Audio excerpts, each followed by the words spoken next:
The Sandy and Toddcast is a Mind Garden media podcast in association with Screw You, Todd Productions. Broadcasting from two very different yet magical places not found on any map. Get ready to discuss the strange, weird, ghostly, crazy, spooky, and odd things that take place around us each and every day. All while having a little bit of fun. This is the Sandy and Toddcast. Here we are, your two favorite people with a bonus episode of the Sandy and Toddcast. She is Sandy. He is Todd. And we are just together, right? Yeah, we are just together. Like, we are just little BFFs. I was putting some memes up in our group, in our Stay Weirdos group, and the one about having the mental breakdown and then being like, and how are you doing? How are you? That's like so us. like, we just go off on things, you know, and then we're like, you know, my life is a mess this week and this is horrible and this happened. And then we're like, but how are you doing? Well, here's the thing. We have no choice because our lives are so messed up. Now, we haven't gotten together to do one of these for actually 2 weeks because even though we had an episode last week, we taped it the week before because you were very busy last week doing investigations. And then this week I was busy because I had work up the yin yang and some health problems and all that kind of stuff. So really, if you take away the fact that we saw each other 2 weeks ago like this and spoke, we really haven't had a full conversation probably in 2 weeks because you were busy and then I was busy. You know, I'm surprised that we even got through this many seasons with all the things that happened. Like, I'm just surprised. My workmate Tessa, we were on the phone the other night and she's like, how many seasons have you guys done so far? How long? And I said, I can't believe it. We just finished season 7. I said, and with all the stuff that has gone on physically and, you know, just life in general, I'm like, I can't believe we make it. But we do because we prioritize it and we make it important because it is important, you know. But yeah, last week was really crazy. I did something I should have never done in my life and I'm stupid for doing it. Although I didn't have a huge choice. But I basically did three investigations in 1 week. You know, one was like a mini investigation where I did a walkthrough of a location. I forgot about that one. That's right. I did a walkthrough for a location for episode 3 of season 1 of our Empire Spirits show that I'm doing. And what happens is, though, Todd, is that when I set that intention of going someplace, they all start coming to me. So at one point, because I had 3 coming up in 1 week, I had 3 different sets of information coming to me. And what was interesting about it is there were a few times when I couldn't tell them apart. Like, I didn't know who was giving me what. And I had to really concentrate and think through it. Do you write stuff down? Like, do you have like a notepad where you say this investigation and then you've got, I see it right there. It's funny because I actually have a notepad, but then when I don't have my notepad with me, this happens. Like, I write on the back of papers that I just happen to find. Yeah. I draw pictures and I do all kinds of stuff. So that's what happens. So I had that walkthrough. It was on Saturday. And then Wednesday night, we did the filming for episode 1 of Empire Spirits at the Braylock Inn in Cazenovia. Now, was that this week or the week before? I can't remember now. That was last Wednesday. Okay. So that would have been whatever that date was. We were supposed to do it on that Monday night, but we had a snowstorm and we couldn't do it. So we did it the 15th? 2 days later. Yeah. Okay.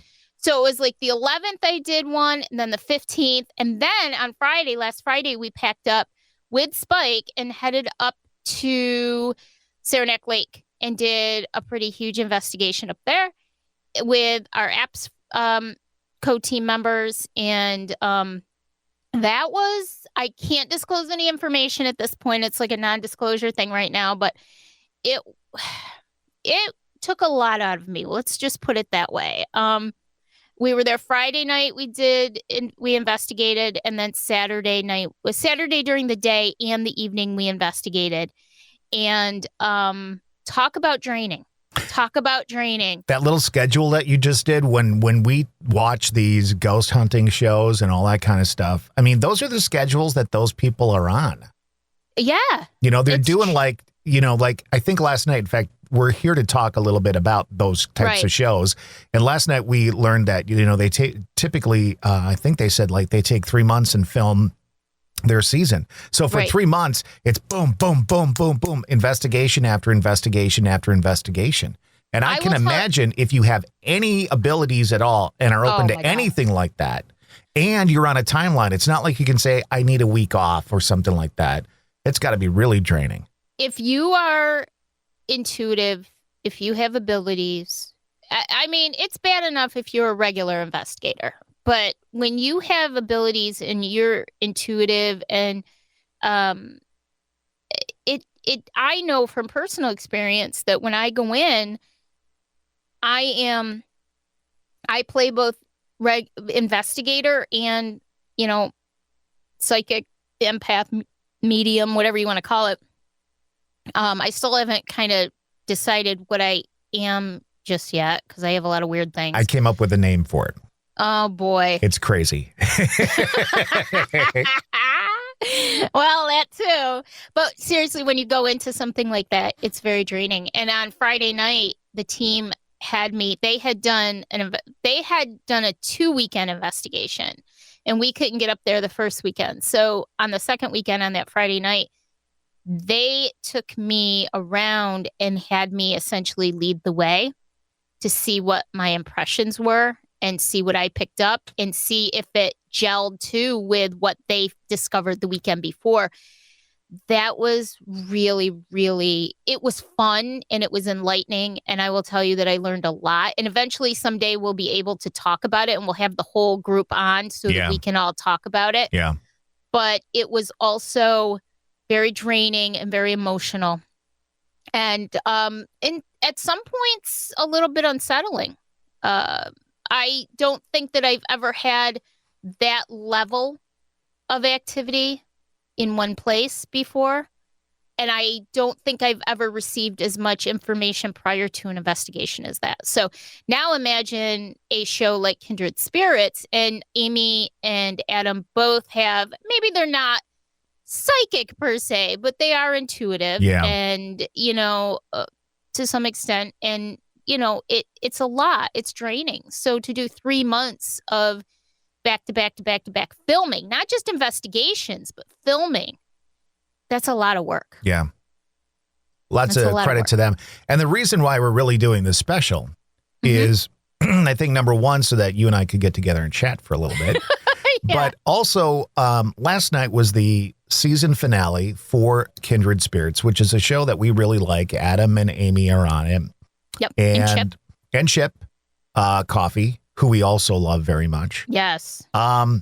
And over the years, we became fans. Now, here's my timeline of things. I was a big fan of Ghost Hunters when it first came out, and I stayed with them pretty much through their original run. Yep. And Amy and Adam were both on that show. Amy was brought in as an investigator, and Adam was part of what I believe was Ghost Hunters Academy. He actually was part of that show.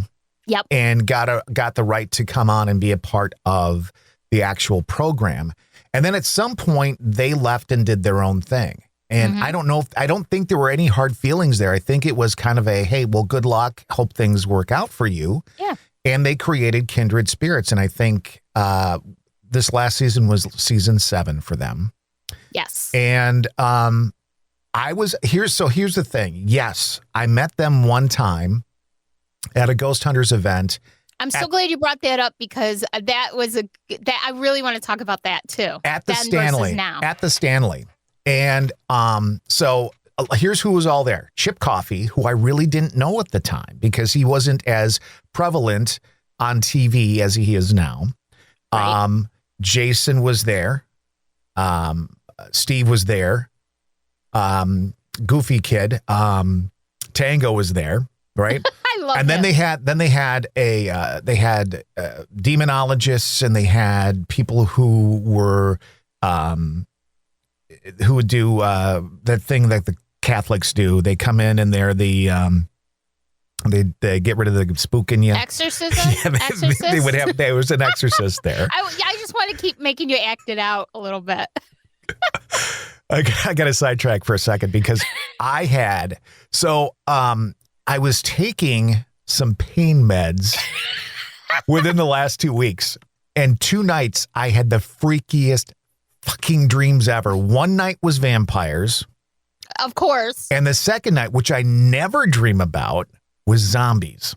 Zombies? And both nights, like I woke up both nights saying the Lord's Prayer. Really? That's how bad they were. So now back on track. Wow. And I think I was doing the sign of the cross with my hand when I woke up too. So I met them back then. And what they did was they had all these seminars you could go to throughout the day. And then at night you could ghost hunt in groups with the different members of the cast. And at one point they had tables set up in when you first walk in the Stanley.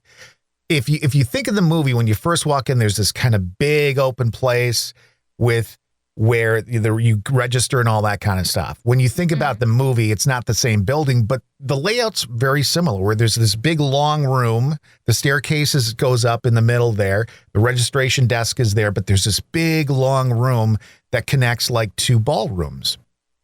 And in this big long open area, they basically set up tables where you could go meet the members and ask questions.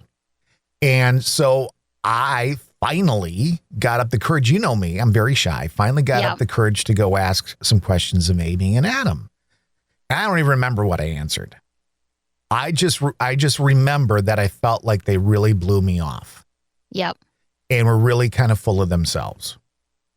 And so I always kind of in the back of my own mind thought, you little pricks. Because when I went and talked to Jason, he was really nice. When I went and talked to Chip, very, very nice. But when I talked to Amy and Adam, I'm like, really? Yeah. So I always had this kind of like this nasty taste in my mouth for those two. And then Kindred Spirits came out. And one of the reasons why I started watching it was because Ghost Hunters had ended. I'm not a Ghost Adventurers fan. I don't like that show. I don't like anything about the show. And I can't think of anything else that was really out at that point. They were kind of going on at the time when other ghost shows had kind of gone away. Yep. And so I'm like, well, I'm going to check this out. And it was different. And it was different because they brought a very personal side to it. They told the personal story of the family, of the history of the location. They weren't doing all these big places. They weren't going to, the lunatic asylums and all that kind of stuff. A lot of the stuff they were doing were homes. Right. They were getting back to helping people. Yes, they did some locations that were a little bit bigger along the way, but they were really trying to help people. And I like that. And I like the fact that they were doing things a little differently. Like they were thinking to themselves, I wonder if we tried this, how that would affect the investigation. And some of the stuff that they tried over the years, kaboom, like mind-blowing stuff with me. Yep. So I agree. That's why I was a fan. And I know that a lot of that stuff is why you enjoyed them as well. I mean, come up with one time, and I could come up with several, but one time your mind was blown by something they did. Oh my gosh, a lot. And you know what's funny about that too is that, so my little timeline is Ghost Hunters. Well, we've talked about this several times, that growing up, I was so fascinated and obsessed with the paranormal, and there wasn't a lot of paranormal stuff on TV. Right. And so then here comes 2003 or 2004, and here comes Ghost Hunters. And it's the first time we ever got to see a show that took you sort of behind the scenes of an investigation and showed you what goes on. And it was a great show. And I followed it, like you, right up until the very end of the original series. And then sort of other shows started to come out, and you kind of are all over the place, and I'm watching this and I'm watching that. But one good thing about what that did for me is it sort of taught me what's good and what's not, what's right and what's not so right. I agree about with you. The television world, right? And we can talk a little bit about Ghost Adventures in a sec. But when I first started watching Kindred Spirits, it was different. Like you said, it was very personal.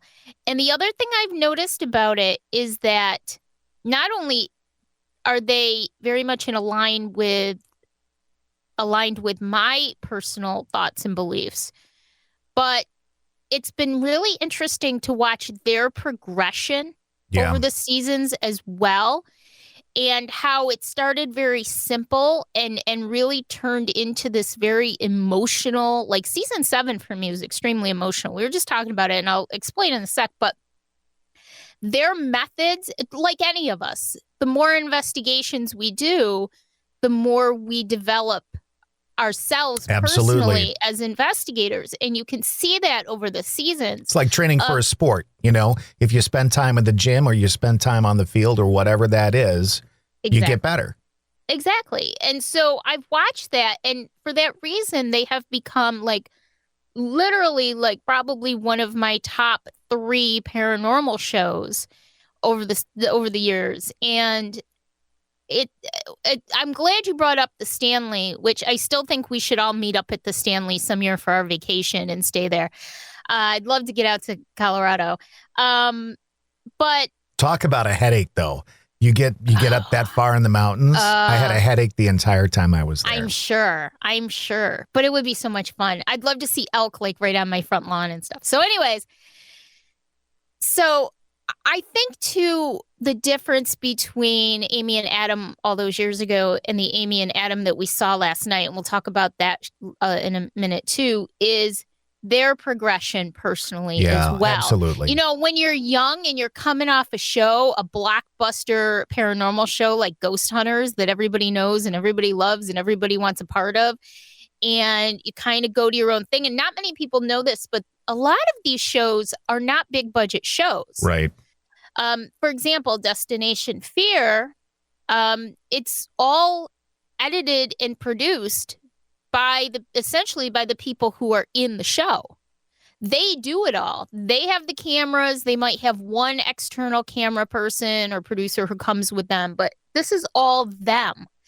And Kindred Spirits maybe is a little bit of a step up, but not quite. They're not these big budget blockbuster paranormal shows that you see like a Ghost Adventures or something like that. So they've learned a lot. You can see their progression over the years. And I think being out in the public more gives you a little bit more of a humbleness than maybe it would have all those years ago when they were first starting out. And it was maybe overwhelming, or, you're coming off this big show and you're like, oh, and then you realize how difficult it really is to survive in this world. So I think that's really interesting that you notice that too, because when we were talking about it, that's what kind of came up for me, that idea of how much progression has happened in the show over the years. I've just seen them, we have those aha moments by watching them, and it's usually an aha moment that they have that is our aha moment. So yes, for me, that aha moment, and I've had many, we had several this season, but my first one that I can really remember with them was the time that they were at some location. We talked about this so many times on our podcast, but the time when they realized there were 2 energies in a location, one in one area, one in the other. And while they were both there and they were both intelligent energies, the energies didn't realize the other ones were there. Yes. That's amazing to me. And it's one of the many things that I've learned from this show over the years and actually put to use in my own investigations. Yes. We investigated an old farmhouse a couple of years ago that was actually, and I didn't know this at the time until after the fact, but it was actually 2 houses put together. And I could feel like when I stepped over the threshold between the houses, not knowing that it was a threshold, I could feel different energies. There was a different energy shift. Right. And after the fact, after doing the investigation, Todd, I realized that there's energies in one house and there's energies in the other house. And they don't know the others exist because they are in their element. They are in the place that they were when they were living. So think about this, though. If you take that a step further, it could be possible that right now there are energies around us, quote unquote, living energies that we don't even know about coexisting with us. Exactly. And I think that's the case everywhere. I do. And that's one of the great things. Or how about the show taught me, this is great too, because sometimes I'll watch an episode of Kindred Spirits and it'll be an aha moment for me because I'll find out, I'll put 2 and 2 together after I've done an investigation. And the episode will actually answer my question from a previous investigation. Yeah. Or it will help me in a future investigation to recognize something faster. One of the things I learned from Kindred Spirits was that an energy, a spirit can be both intelligent and residual at the same exact time. Right. You can have a spirit, an energy that is intelligent and will interact with you, and yet they have residual energy. I was in a location that that I had a female, a woman, her energy was going up and down the stairs.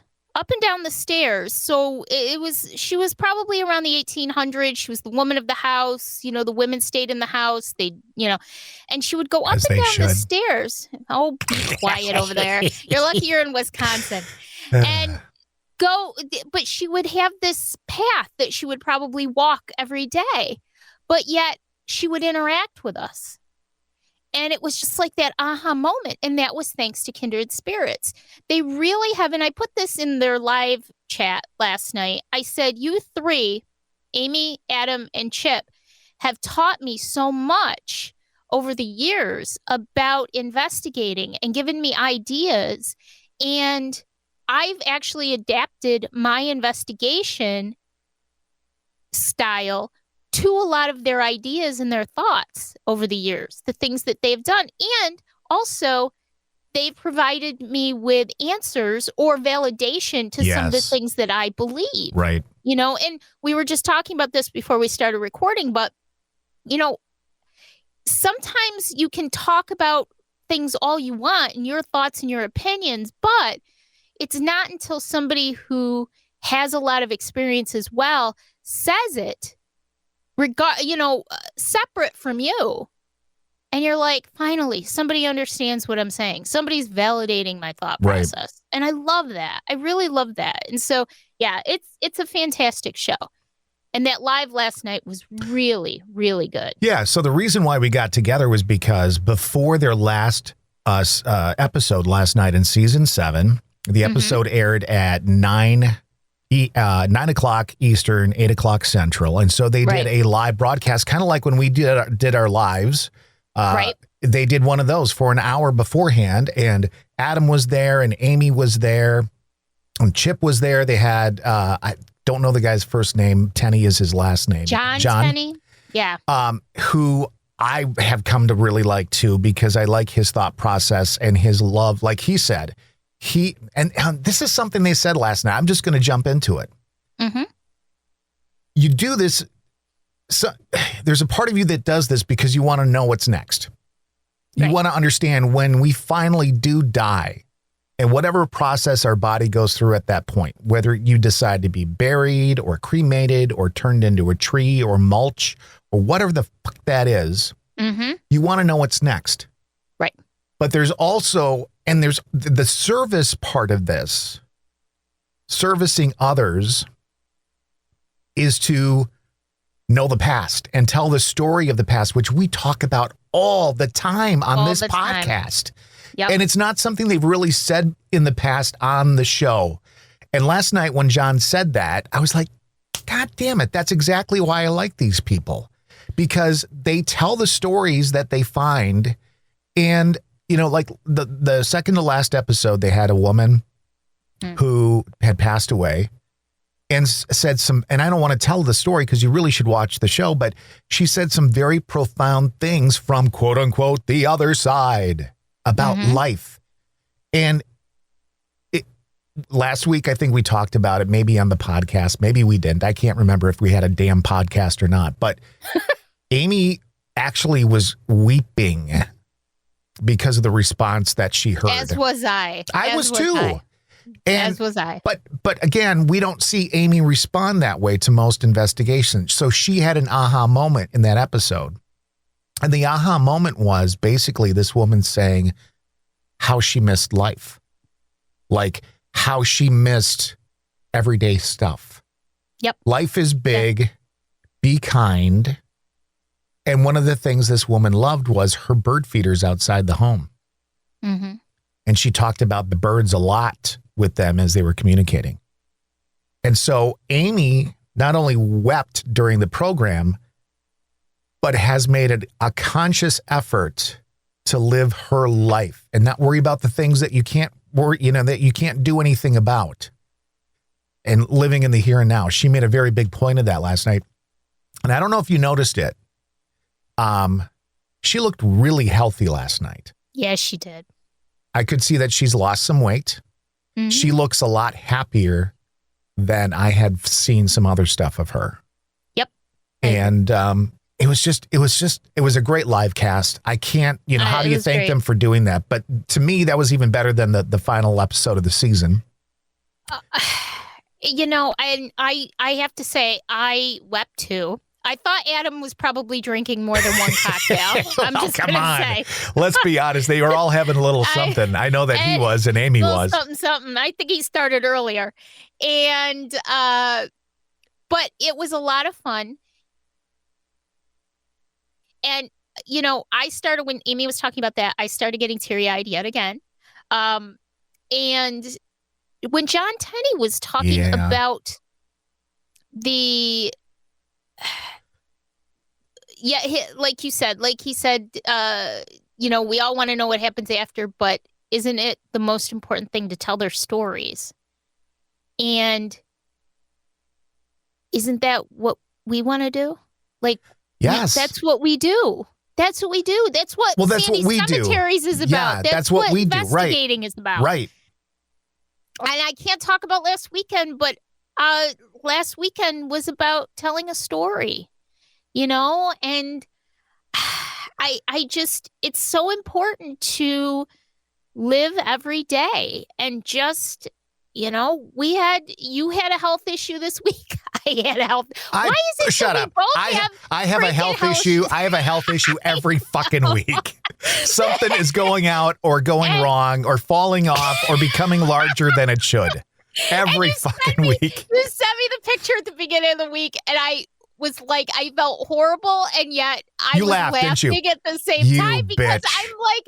I'm like, oh my God, no. I didn't even know that this problem existed for people, and here you've got it. So earlier this year, my father died, and I know at one point we had talked about that briefly, and I know at one point I had a very emotional speech about how... Yes. And I'm going to tear up again. It's all right. How you don't want that gravestone to be the only thing people remember. That's right. And John said that last night. He's like, their memory will stay around as long as they can continue to tell their story.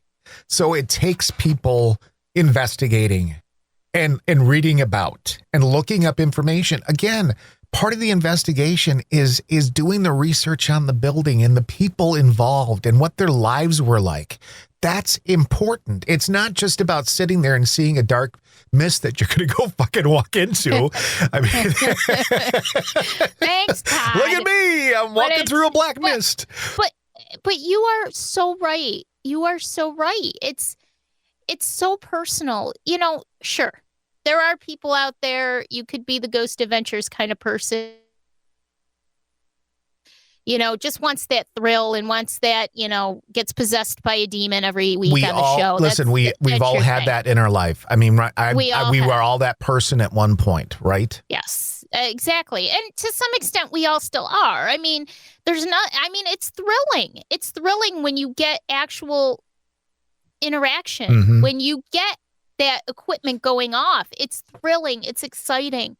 But you know very well, like, the equipment responding is great. But if you can back it up and the responses with actual information, that's the real fucking thrill.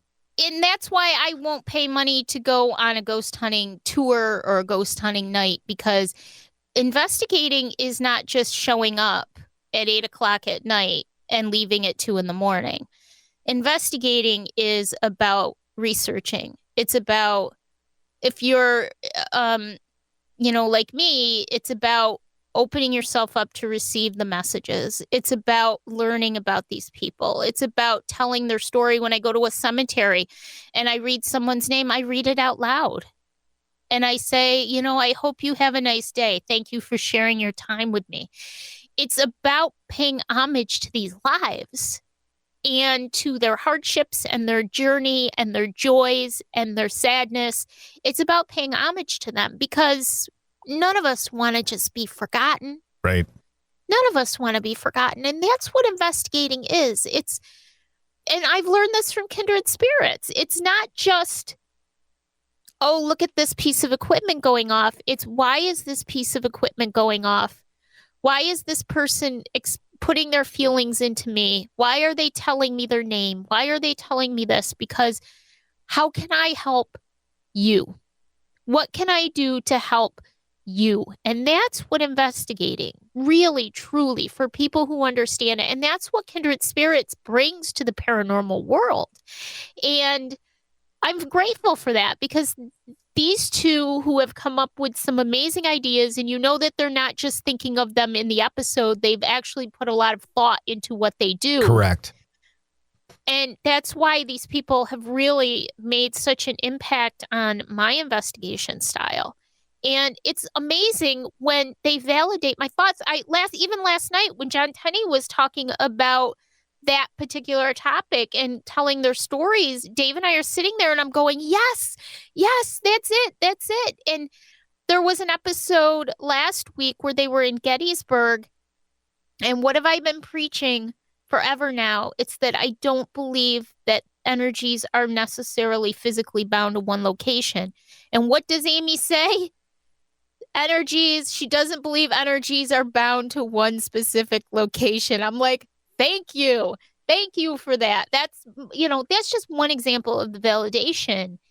And it's just a wonderful show. And the problem, though, Todd, is that now there's a lot of chaos and upset in the paranormal world, the paranormal television world, because of what's been going on. A lot of great shows have been canceled. Yeah. And apparently it really starts, according to what I heard last night, was that there's some mergers going on with some of these companies that own these cable networks and streaming networks and stuff like that. And for people who love this genre like we do, it really did start with ghost hunters. Right. Then there was a wave of a ton of stuff that came from that, including ghost adventures and wraith chasers and whatever the hell there was. That group out of Texas that I actually kind of like. I can't think of them, but the two brothers down there in Texas did a show. A Ghost Lab was pretty good. And, yes. And there were all these people and all these shows, and everybody had one. And then all of a sudden, the brakes were put on, and a lot of these shows went away for quite some time. And that's really why I started really getting into Kindred Spirits, because it was new and it was around. Right. And then Discovery Plus came around, and they own networks like Travel Channel and Discovery and a bunch of other crap. I think they have, Discovery owns, HGTV. And, there's a whole handful of them. Yeah, they've got all the home improvement shows and all that kind of stuff. So at any rate, so all of a sudden, they started bringing stuff back. And Ghost Hunters came back as Ghost Nation first, and there was there's been a few different and then all of a sudden we started this build of stuff, some good, some not so good, but Ghost Brothers were involved in that. And Ghost Brothers was great. Portals to Hell was part of that, and there were all these shows that were kind of popping up. Again, some good, some not good, some good in some ways that others were not good in, and And I started to have content to watch again. I could watch stuff that I could learn from and really get into, like Kindred Spirits. Yep. I could watch the Ghost Brothers, and I never ran out of stuff to watch. Exactly. And Ghost Brothers, I got to give a shout out to them, because when you first brought them up to me, I'm like, they're going to, they're just making fun of stuff, blah, blah, blah, blah, blah. Then I watch it and go, okay, funny. I fucking love these guys, right? They're funny as hell. Because you just want to fucking hang out with them. I know. Not necessarily to even have a conversation with them. Just watch them interact with each other. They're so funny. 3 men of color, which you don't have on any other fucking ghost show. Exactly. Hunting. And here's the other thing, and I mentioned this before, and I think people will agree with me.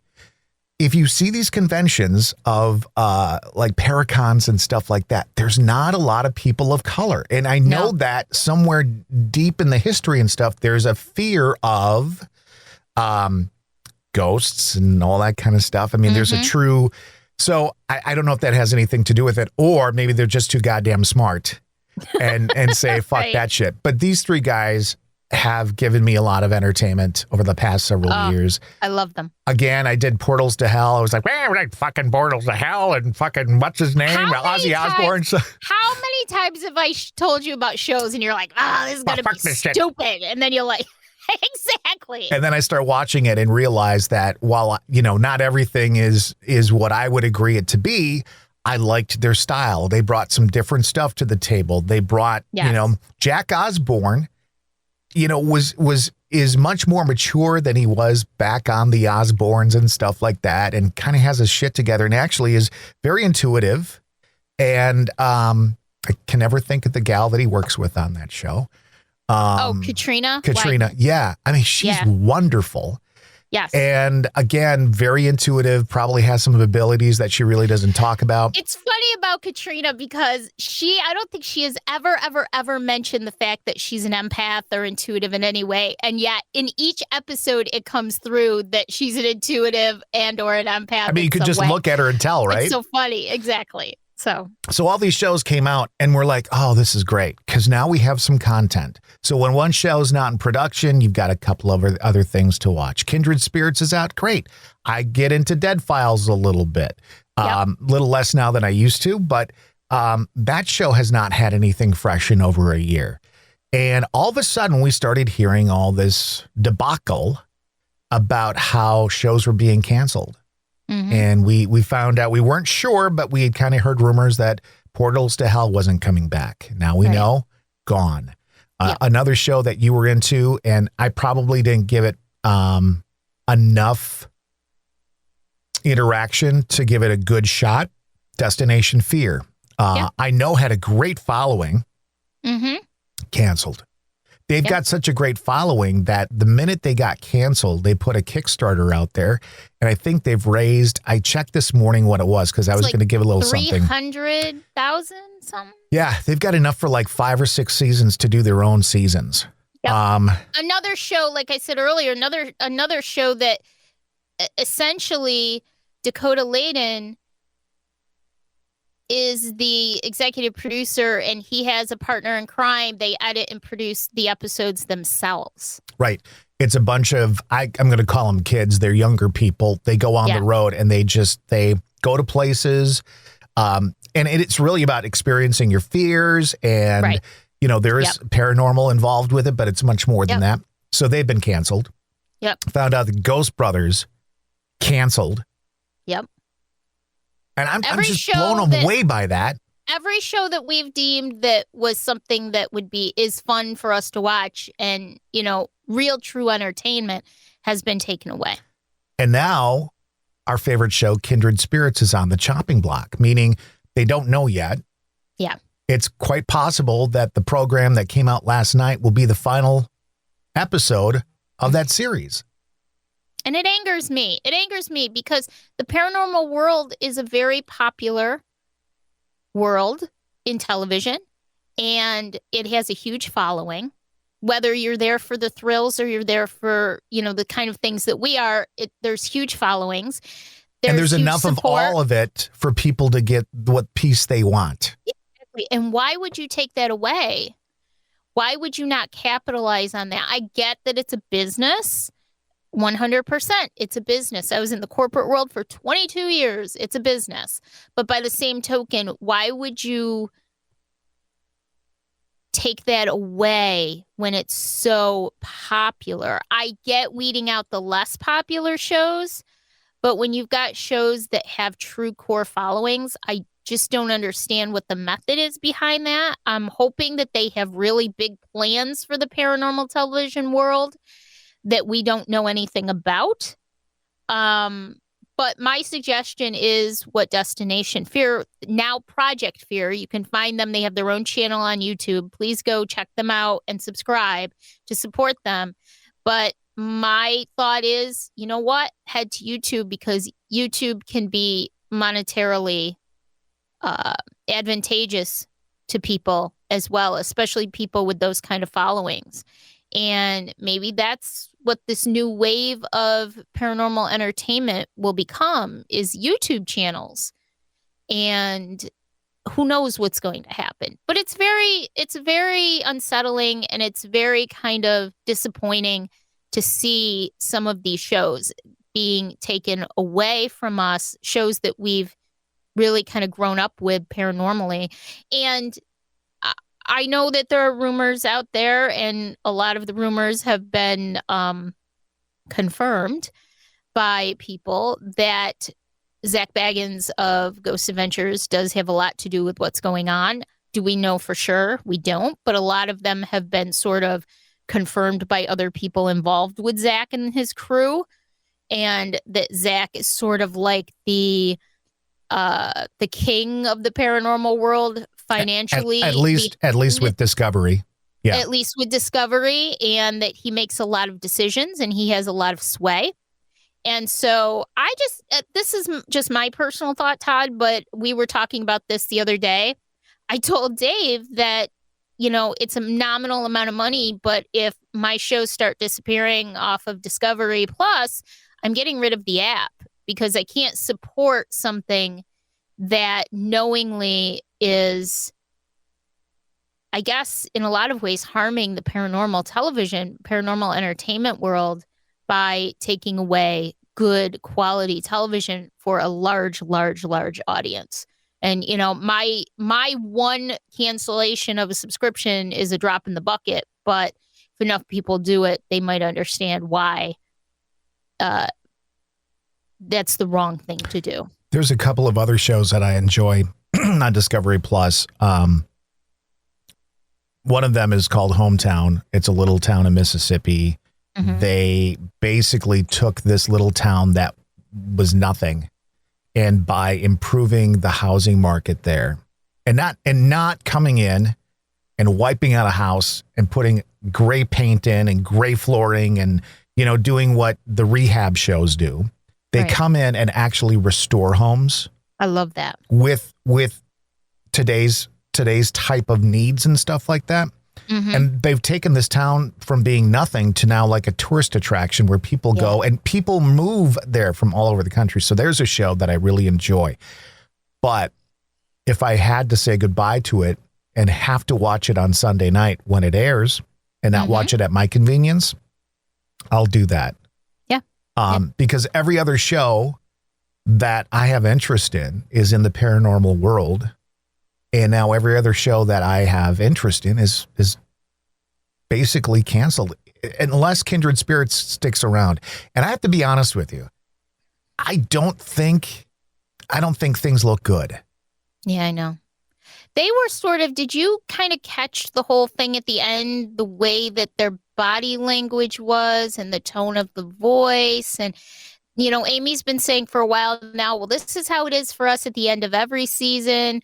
But then she kind of added, we have great ratings, we have great followership and everything, but then put the caveat, but that doesn't always mean, right. I mean, it just didn't sound right to me. I think they know obviously more than they're letting on. Or at least maybe they have an inkling that. An idea, yeah. Maybe their agents have told them things aren't looking good or whatever, but you can't say anything at this point. And, I have faith that they will go on and do great things. However, we all know that it's not the same. It may be a great thing, but it's not what we love. It's not what we have watched develop for 7 seasons. And that makes me really sad. That makes me sad. Change can be great, and change can also be kind of sad and not the same. Not the same. So it's rough. And I don't watch TV. The only TV I watch is the occasional news or my paranormal entertainment. And now what? And there are plenty of other apps that you can watch. I mean, I love Amazon Prime. I watch a lot of Amazon Prime stuff. But by the same token, why would you do that? I don't understand. Again, I've been in the corporate world. I was in it for 22 years. I get that it's a business, but how does your business profit from taking away your supporters? It makes no sense. So we'll see. We'll see. It's we have no control over it at this point, really, until we know what's going on. But I'm very happy that Destination Fear took it into their own hands. Dakota and the gang took it into their own hands and said, we're going to continue this without this network, and we're going to do what we love to do. That's pretty inspiring. Anyone who's worked on any sort of production that is self-funded and self-produced and self-directed and self-created understands how difficult that is. Yes. We used to do a ton of lives and all that stuff. We don't do a lot of that anymore. But I mean, even for us to do this podcast, it costs us money. Yeah. Right. We pay so that we can talk to the people that we talk to. And we're not trying, like, there's a lot of people who start podcasts and they're like, we're just going to be number one. Our goal in the world is to be the number one streaming podcast in this category and that category. And then we can get monetary backing and then we can get all this. Well, that's not what we do. We're here because... I mean, yes. I mean, if we ever got that would be great. Because I would tell my bosses, go blow yourself. And then Exactly. But no, I mean, we do this because we enjoy it. And we do it because we enjoy the interaction that we have with our listeners, which is probably the most important thing that I get from it. And who would have thought that we actually help? We actually help people. We get such great feedback. We're so eternally grateful to everybody because we get such great feedback. And, we do it because it's a community for us. Yeah. Everybody supports each other, and that's so important. And I think that's what the paranormal world is. Yeah. Is people supporting each other and being there for each other and understanding, if not fully understanding what's going on out there, at least understanding that we're all in the same boat and we're just kind of feeling our way through it. So it's love and it's passion. It's not necessarily money. We pay money. I would say this, if you don't have the ability to have Discovery Plus or you don't have cable or whatever, but you want to see a little fun broadcast that you can get right on Facebook, you should watch what they did last night because it's still there. And you can play it back. At least I think it stays up for at least a short period of time. It was funny because we both shared it to the group at the same time. Oh, great. Well, then it's on our group. If you're friends of the Sandy and Toddcast, you can watch that video. And I think you'll see the camaraderie, and they'll talk a little bit about the season and how it changed their life. I think it's 60 minutes, very worth watching. Yeah, without a doubt. And also just, if you need some paranormal stuff, it's not television, but I will tell you this, there's some really well-produced channels on YouTube, paranormal channels that I subscribe to, and I watch them. And some of them are a little more serious than others, but they're excellent.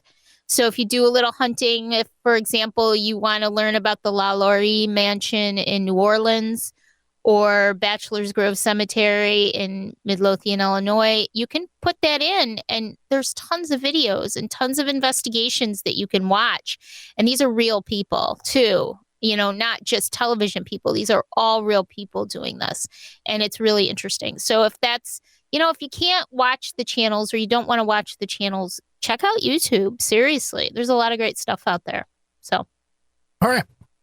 I think we've done what we came to do this week. This was a long bonus episode. How long is it? Well, take a guess. An hour. 49.20 seconds right now. There we go. So, but we just want to say thank you guys. Next week, I think we'll have a Sandy Cemeteries. Very good. And then we'll kick off season 8. Season 8. Sounds good to me. Okay. All right. Thank you guys.